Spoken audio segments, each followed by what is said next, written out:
Hey y'all, a little chilly on this Sunday morning. Had to put on a jacket for this morning's walk.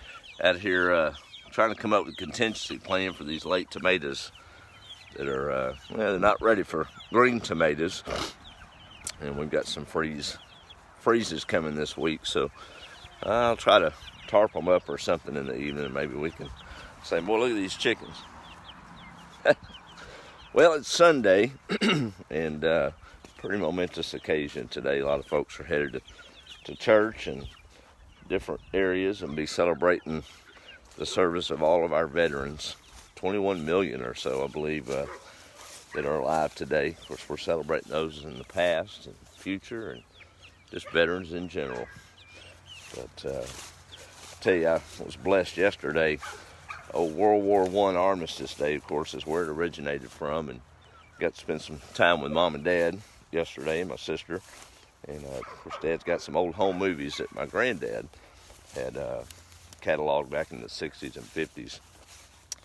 And it just kind of hit home and a lot of pride. One of them was my granddad captured my dad coming back from service in the late 60s. And just kind of hit me with gravity to watch him go to his granddad at that. Of course, his granddad be my great-granddad.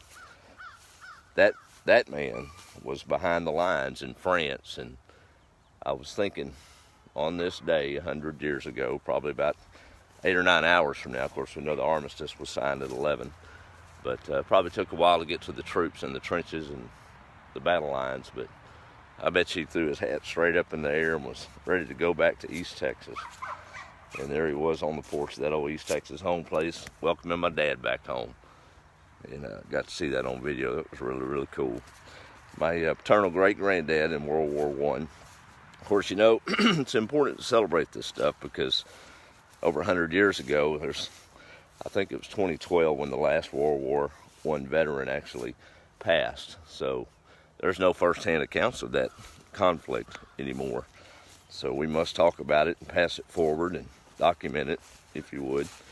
But my paternal granddad, as I was saying, was a runner. Of course, small-framed like I am and fast on his feet. I'm not saying I am, but he was. But he was a messenger behind the enemy lines there in France because there wasn't no Facebook and no cell phones. And, of course, had to get messages back and forth. And that was his duty. So that's kind of cool. He held me, I think, when I was 2 years old. I did get to hear his voice on an audio recording, but never met him to my conscience mind anyway. But just really in reverence of that day. Man, World War I, man, how many lessons have we learned? There have been some learned, even in spite of all the other wars that we've had to fight. But I get tickled thinking about it. Not tickled, but it just blows my mind. It all boiled down and started from just a rogue, small-time royalty in the Balkans there, and then all his family got involved. I don't know if y'all knew that. All the main players in Europe were all related, first cousins, from the Tsar in Russia to Britain and Germany. And that's something. So I guess it was just a big old family feud. But man, lots of lives lost, millions and millions of people over really aggression and pride. And of course, we didn't get involved until they started. Germany, I think, sunk some passenger ships contained Americans, and then there was rumors they was going to give Mexico back Texas and California. Well, I guess that riled us up enough to get involved. But thankful that it ended. Hopefully we've learned lessons about diplomacy.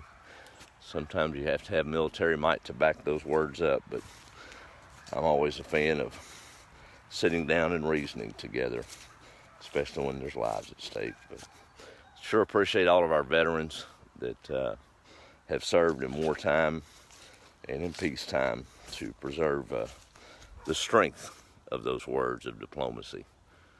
It means a lot. Lay their lives on the line for us. Well, I hope y'all are having a good day. I've got a little scratchy throat. I guess it's time for my yearly cold. Get one every year, and it'll pass. It'll work through it. I got to finish my elderberry recipe and give it a. I've got all the berries ready. I just got to boil it down with the ginger root and honey, and we'll see if that old tonic has any merit. But as y'all can see, these little babies are getting big and faring pretty well. They'll be laying about February.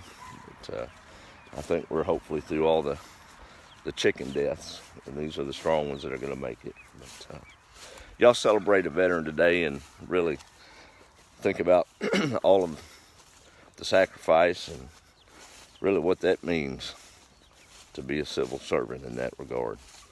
But hat tip to all of them, and we don't take their service for granted, for sure. Have a great week. Celebrate your faith this morning, and hopefully we'll catch up with you at some point this week. I'm gonna get these chickens fed and get a little warm or something. All right, well, I guess I need to do roll call. Here I am rambling.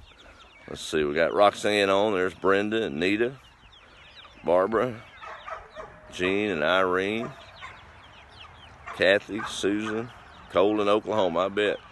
It's my sweetheart in North Carolina. Good morning, Tanaya. Let's see, Anna, Susan, times 2 there. Trying to get through them. Hollis, Walker, and Nita again. All right, well, they're eating my boots up, so I better get off here. And Hudson wants some attention, as you can hear. But y'all have a good day, and be the light. It's not hard to do. Hey, Ladina, as we're signing off, y'all have a great day.